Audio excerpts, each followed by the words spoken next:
Hi, then the last little bit I wanted to do on grasp and release is grasp and release using ramps. And we're going to do a little bit more on ramps when we're looking at striking towards a target, which is very similar to grasp and release using a ramp. I have two types of ramp. They can be quite expensive. This is a curling ramp, nice big flat ramp. You can use it for curling stones, and you can also use it for a number of different size balls depending on what you want to do and what your students need. And this is a bocce ramp that extends and is designed for smaller balls like bocce balls. As far as curling stones are concerned, the new age curling stones, I've only found the actual fit for purpose, made for the purpose curling ramps that will fit the curling stones. As far as smaller balls like bocce balls and things like that are concerned, a section of guttering works really well. Cardboard box folded works really well. There's a lot of things you can find that will work as a ramp if you don't have the funds to buy the official stuff. So if we start with the bocce ramp, so if you would be potentially supporting your student if they're not able to have this on the lap, if they're using a tray, if they're in a wheelchair, and you would be holding it so it's not resting on their legs. We might be one where the support, they may be able to hold it themselves, but they may not.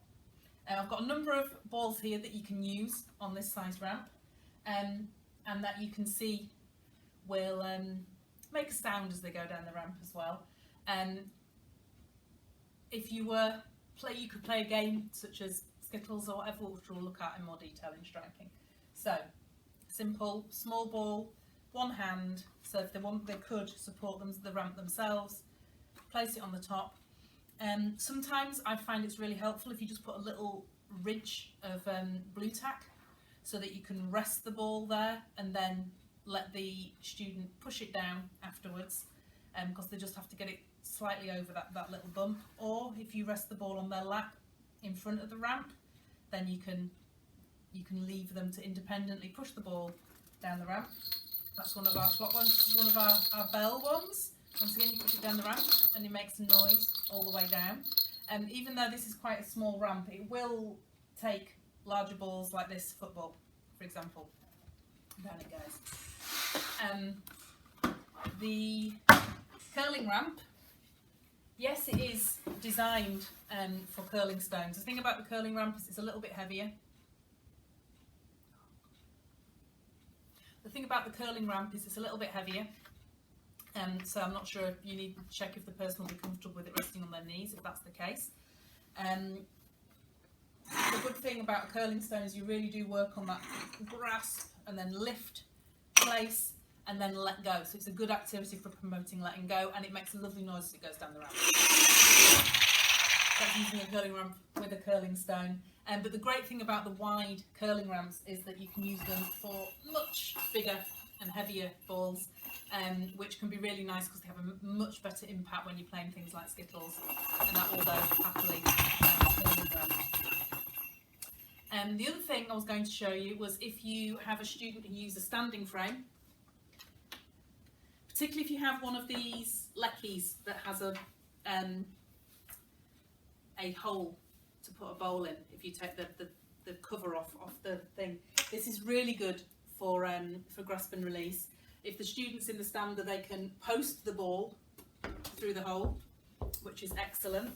And with one of these curling ramps, if you as an adult can support the student, they can post a ball through the hole in their tray and it can go down the ramp.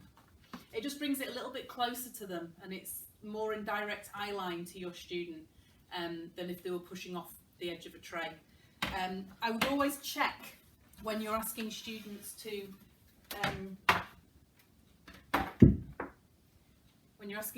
push a ball off a standing frame, always get down to their eye level and check what they can actually see of the floor, because the height of the tray may need altering so that you can make sure that they can see the floor in front of them. A couple of times I've realised that the Skittles are far too close to the student because they can't see over the tray and they can't see the Skittles on the ground, so that's just something to check.